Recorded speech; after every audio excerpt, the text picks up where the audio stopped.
देखिए बाबू, आज हम लोग समझेंगे ब्लड वेसल्स रक्त नलिका के बारे में। सबसे पहले तो ये समझना है कि सर रक्त नलिका है क्या, ब्लड वेसल्स हैं क्या। तो बाबू अगर आप रक्त नलिका की बात करते हैं ना, तो आपको पता होगा कि यह परिसंचरण तंत्र सर्कुलेटरी सिस्टम का ही एक भाग है। बाबू यह परिसंचरण तंत्र यानी कि सर्कुलेटरी सिस्टम का ही एक भाग है, क्योंकि आपको बताए थे सर्कुलेटरी सिस्टम के बारे में कि जो सर्कुलेटरी सिस्टम होता है ना बाबू, जो परिसंचरण तंत्र होता है ना, उसके 3 भाग होते हैं।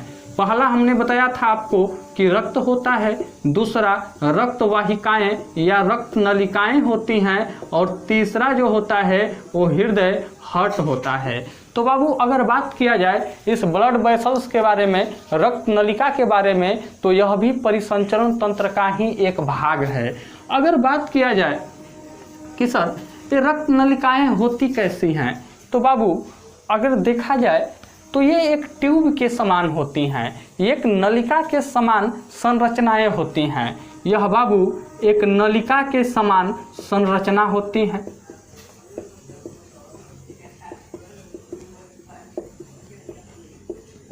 संरचना होती हैं, जैसे आप लोग नली देखे होंगे, पाइप वाली नली, एकदम पतली सा नली, जो पतला ट्यूब वाला पाइप होता है, वैसे ही पतली पतली ये नलिकाएं होती हैं। ऐसे ट्यूब के समान ऐसे नलिकाएं होती हैं। बाबू अगर इसके कार्य की बात किया जाए कि सर इसका कार्य क्या होता है, तो वास्तव में ये जो रक्त नलिकाएं होती हैं ना, ये हमारे शरीर के विभिन्न भागों में रक्त और उसमें उपस्थित पदार्थों का एक स्थान से दूसरे स्थान पर परिवहन करती हैं। बाबू ये रक्त नलिकाएं हमारे शरीर में जो रक्त होता है और उस रक्त में उपस्थित पदार्थ, रक्त और उसमें उपस्थित पदार्थ को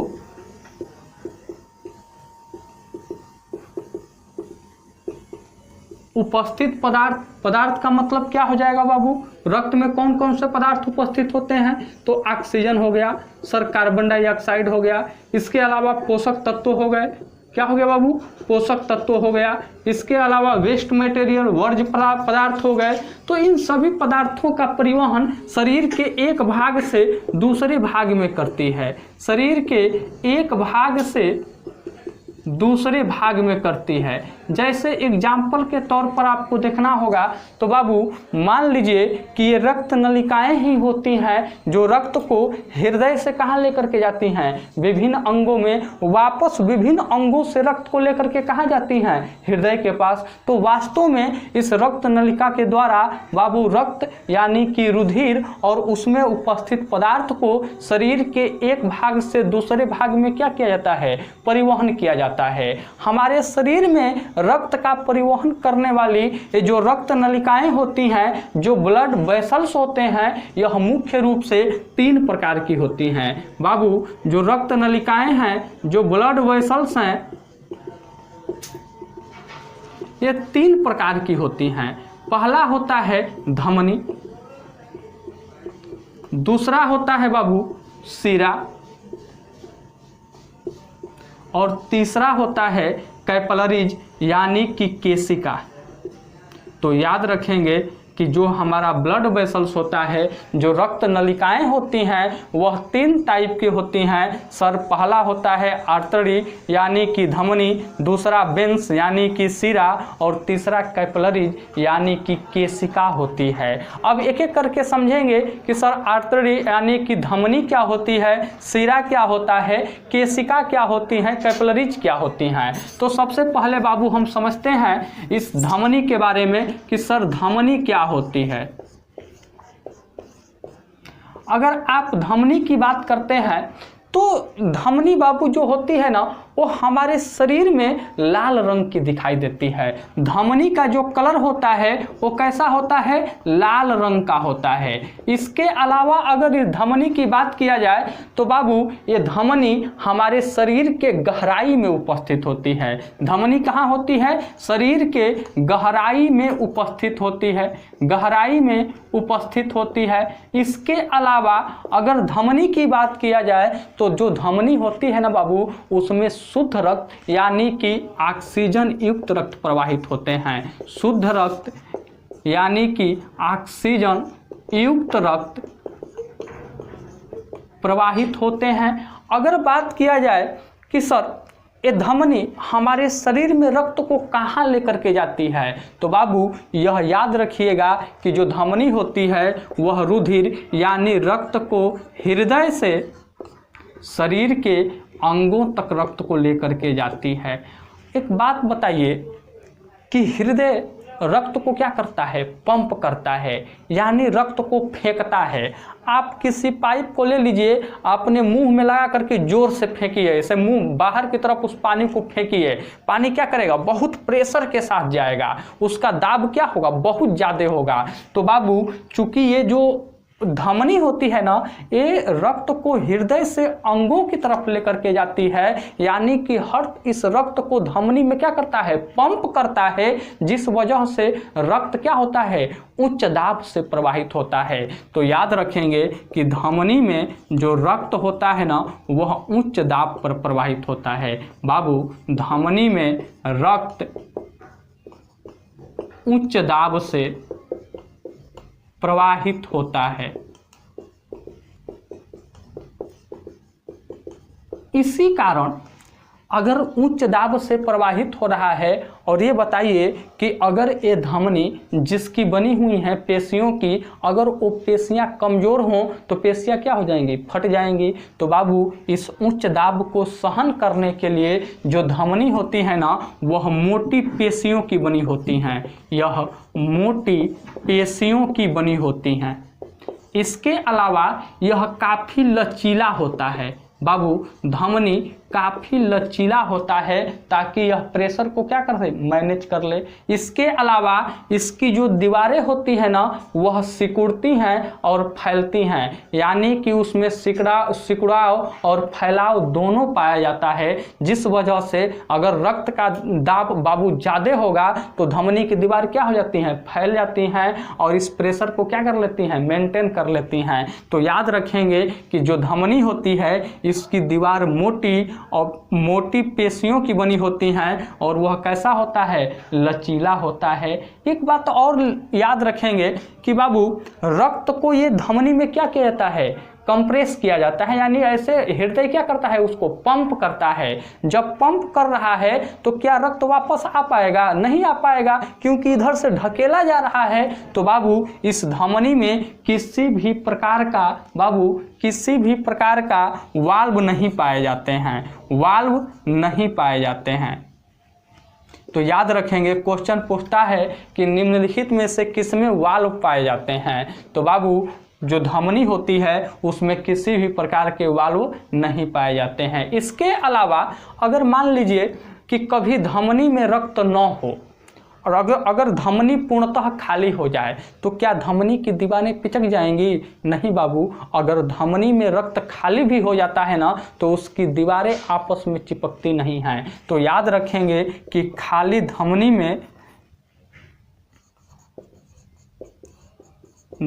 में जब रक्त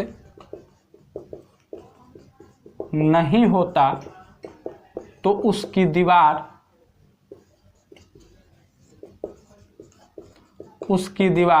पिचकती नहीं है। तो इस बात को भी आप ध्यान रखेंगे। इसके अलावा अगर बात किया जाए बाबू कि सर धमनी के बारे में और क्या क्वेश्चन पूछे जा सकते हैं, तो इतनी तो बात समझ में आ गई कि सर धमनी जो होती है लाल रंग की होती है, यह शरीर के गहराई में उपस्थित होती है, इसमें शुद्ध रक्त प्रवाहित होता है, इसमें जो रक्त होता है हृदय से अंगों की तरफ जाता है, जिस वजह से इसमें रक्त उच्च दाब से प्रवाहित होता है, जिसके कारण इसकी पेशियां जो होती हैं वो मोटी होती हैं और लचीली होती हैं। बाबू उनमें सिकुड़ाव और फैलाव दोनों पाया जाता है। बाबू धमनी में जब रक्त नहीं रहता है तो इसकी दीवारें पिचकती नहीं हैं, मतलब खाली धमनी की दीवारें कभी भी पिचकती नहीं हैं। इसके अलावा अगर बात किया जाए कि सर मार्कर खत्म हो गया क्या, एक मिनट काम,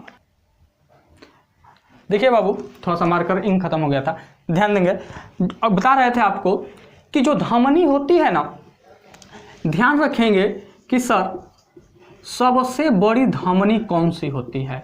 धमनी कई प्रकार की हैं बाबू, जो कोई मोटी होती है, कोई बड़ी होती है। धमनी छोटी छोटी बहुत से धमनियों में विभाजित होती हैं। तो अगर क्वेश्चन पूछा जाए कि हमारे शरीर में सबसे बड़ी धमनी कौन होती है, तो सबसे बड़ी अगर धमनी की बात करें बाबू, सबसे बड़ी धमनी, तो याद रखेंगे उसका नाम होता है महाधमनी, या उसी को कहा जाता है ओटा या अयोटा।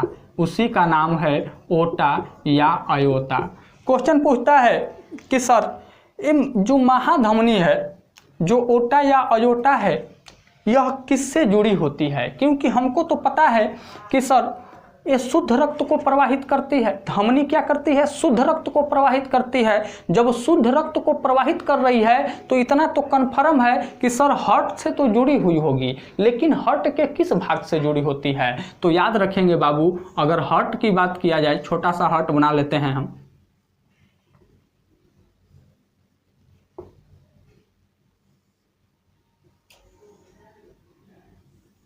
देखिए, अगर ये हार्ट है तो ये जो महाधमनी है वो हार्ट के किस भाग से जुड़ी होती है। इतना तो पता होगा कि ऊपर जो ये बाबू जो मानव हार्ट होता है ना, उसके 4 भाग होते हैं, जिसको हम क्या कहते हैं, अलिंद और निलय के नाम से जाना जाता है। ये दाएं अलिंद होता है, यह दायां निलय होता है, यह बायां अलिंद बायां निलय। ये सब बताएंगे जब आपको हार्ट पढ़ाएंगे। फिलहाल इतना समझिए कि बाबू ये जो महाधमनी है ना, महाधमनी इस बाएं निलय से जुड़ी होती है, यहीं जुड़ी होती है आपका महाधमनी।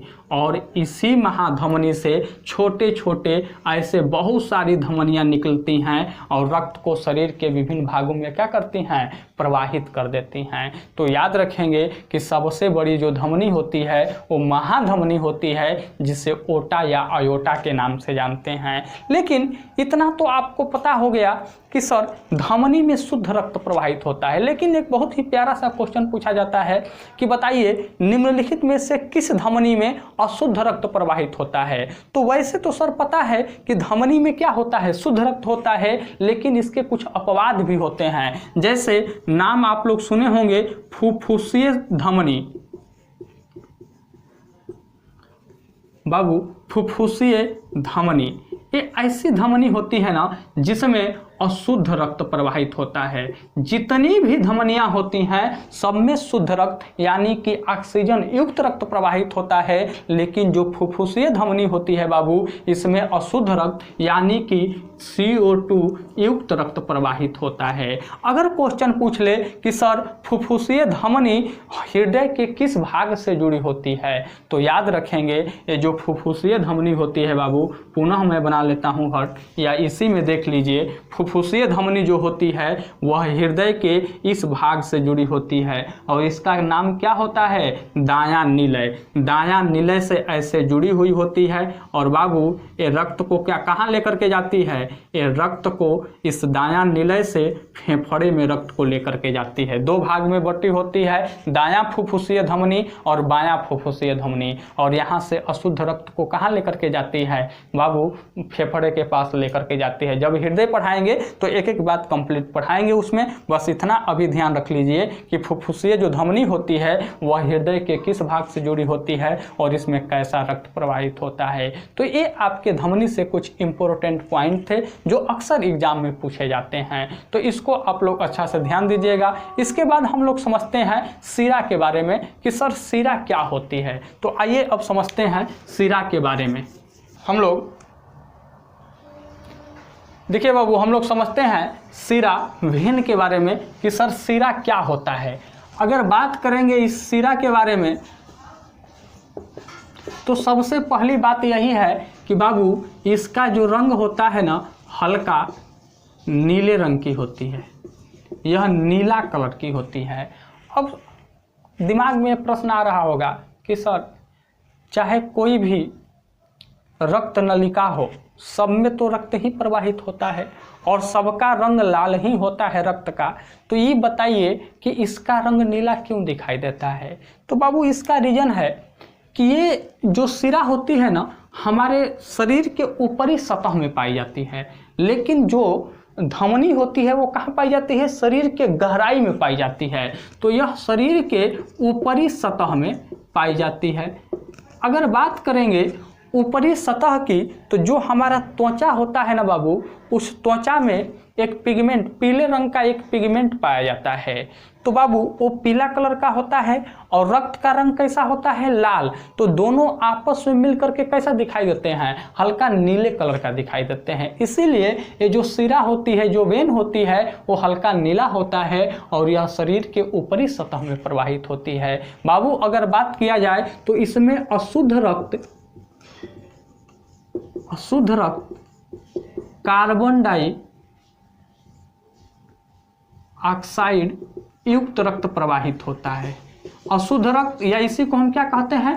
कार्बन डाइऑक्साइड युक्त रक्त। जिसमें कार्बन डाइऑक्साइड की मात्रा अधिक होती है उसे अशुद्ध रक्त कहा जाता है, और जिसमें ऑक्सीजन की मात्रा अधिक होती है उसे ऑक्सीजन युक्त रक्त या शुद्ध रक्त के नाम से जानते हैं। तो याद रखेंगे कि वेन, शिरा जो होती है हल्का नीले कलर की होती है। यह शरीर के ऊपरी सतह में पाई जाती है। जो आपको नीले कलर की दिख रही होगी ये सब शिराएं होती हैं। और बाबू ये अशुद्ध रक्त जो होता है वह इसी शिरा के माध्यम से शरीर के विभिन्न भागों में पहुंचता है। अगर बात करेंगे कि सर यह रक्त को कहां पहुंचाती है, तो बाबू यह रक्त को शरीर के विभिन्न अंगों से हृदय तक लेकर के जाती है। हृदय तक लेकर के जाती है। अब बताइए कि हृदय बाबू जो धमनी थी, वो धमनी, हृदय जो था वो धमनी में रक्त को क्या कर रहा था? पंप कर रहा था, भेज रहा था। तो रक्त को वापस आने की तो कोई संभावना है ये नहीं है, क्योंकि इससे इधर से रक्त क्या हो जा रहा है? भेजा जा रहा है। लेकिन इसमें क्या होता है कि अंगों से हृदय की तरफ रक्त जाता है, यानी हृदय रक्त को वापस भेजता है। तो होता क्या है कभी कभी कि बाबू वो रक्त वापस विपरीत दिशा में अंगों की तरफ आने लगते हैं। तो उसको रोकने के लिए इसमें वाल्व पाए जाते हैं, कपाट पाए जाते हैं। तो याद रखेंगे कि जो धमनी होती है उसमें कोई भी वाल्व, कपाट नहीं होते हैं, लेकिन जो शिरा होता है इसमें बाबू वाल्व यानी कि कपाट पाए जाते हैं। और कपाट का कार्य क्या होता है? रक्त को विपरीत दिशा में जाने से रोकना। इसके अलावा चूंकि यह अंगों से हृदय की तरफ रक्त लेकर के जाती है, तो इसमें जो रक्त का प्रवाह होता है ना बाबू, वो कम दाब पर प्रवाहित होता है। तो इसमें जो रक्त होता है वह कम दाब पर बाबू, लो प्रेशर पर प्रवाहित होता है, कम दाब पर प्रवाहित होता है। जिस कारण जब प्रेशर रक्त में है ये नहीं है, इस वजह से ये जो शिरा बाबू नलिकाएं, रक्त नलिकाएं होती हैं, इसकी पेशियां क्या होती हैं? पतली होती हैं और लचीली होती हैं। तो इसकी जो पेशियां होती हैं वो कैसी होती हैं? पतली और लचीली होती हैं, पतली होती हैं और लचीली होती हैं। इस बात को भी आप ध्यान रखेंगे। इसके अलावा अगर देखा जाए कि सर सबसे बड़ा महाशिरा कौन सा होता है? बाबू अगर शिरा की बात करेंगे तो सबसे बड़ा शिरा कौन सा होता है? सबसे बड़ा वेन कौन सा होता है? तो जब आपसे पूछ ले कि सबसे बड़ा शिरा, तो उसका नाम होता है महाशिरा। क्या नाम है बाबू? महाशिरा। जिसे किस नाम से जाना जाता है? इसे हम वेना कोवा के नाम से जानते हैं। वेना कोवा के नाम से जाना जाता है। यह हृदय के किस भाग से जुड़ा होता है? तो बाबू अगर ये क्वेश्चन पूछ ले कि यह हृदय के किस भाग से जुड़ा होता है,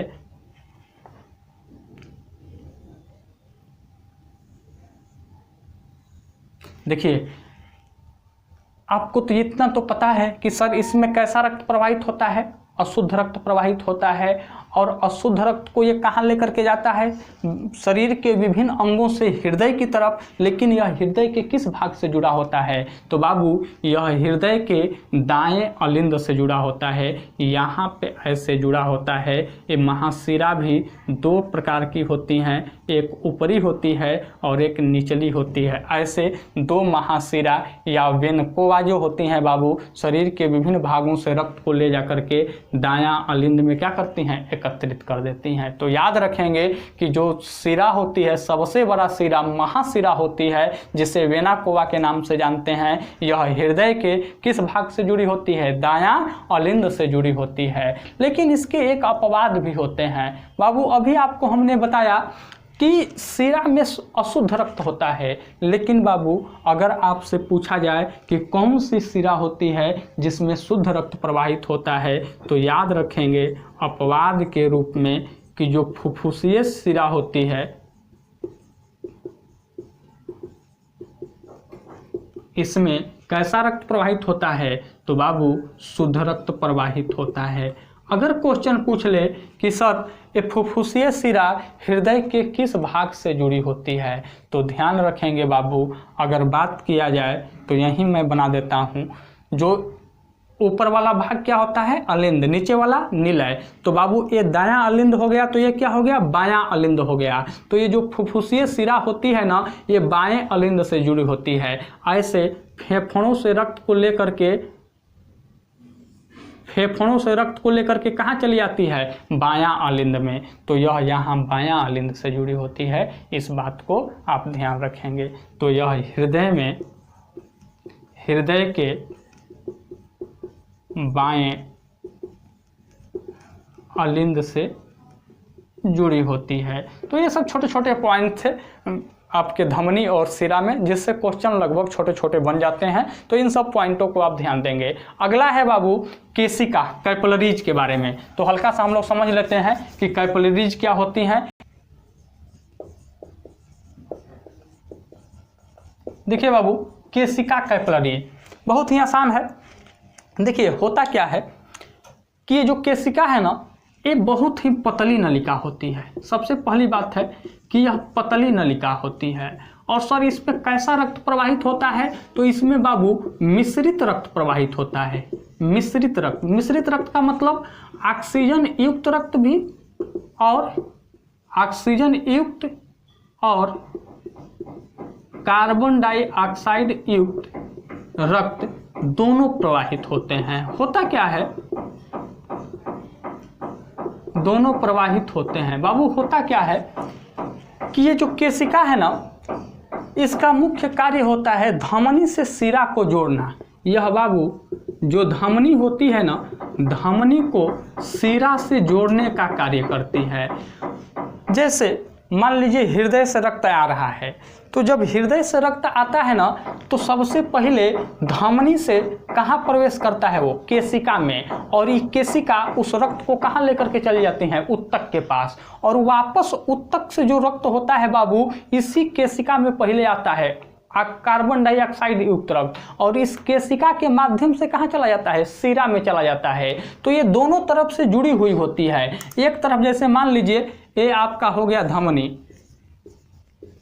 धमनी हो गया, और मान लीजिए ये शिरा हो गया। तो ऐसे इन दोनों को आपस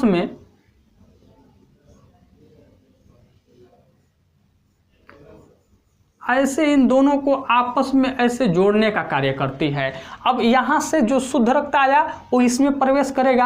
अब प्रवेश करने के बाद यहाँ कहाँ चला जाएगा, ये उत्तक के पास। उत्तक से जो अशुद्ध रक्त है वो इसमें प्रवेश करेगा और इसके द्वारा कहाँ चला जाएगा, शिरा में चला जाएगा। तो सीधी सी बात इतना याद रखिएगा कि बाबू ये जो केशिका होती है, इसमें मिश्रित रक्त प्रवाहित होते हैं, ऑक्सीजन युक्त और कार्बन डाइऑक्साइड युक्त रक्त प्रवाहित होते हैं, और इसका मुख्य कार्य होता है धमनी से शिरा को जोड़ना। तो ये छोटे छोटे पॉइंट थे आपको बाबू रक्त नलिकाओं के बारे में। उम्मीद करते हैं ये पॉइंट आपको समझ में आए होंगे। इससे ज़्यादा क्वेश्चन बाहर नहीं पूछे जाते हैं, चाहे आप किसी भी एग्जाम की बात कर लीजिए। यहाँ तक कि स्टेट पीसीएस में भी जो भी पॉइंट बताए हैं उससे ज़्यादा पॉइंट अभी तक नहीं पूछे गए हैं। तो इस पॉइंट को आप लोग ध्यान रखिएगा। अगले क्लास में हम लोग हार्ट हृदय के बारे में पढ़ेंगे। तो आज के लिए इतना रहने देते हैं। सभी लोगों को बाय।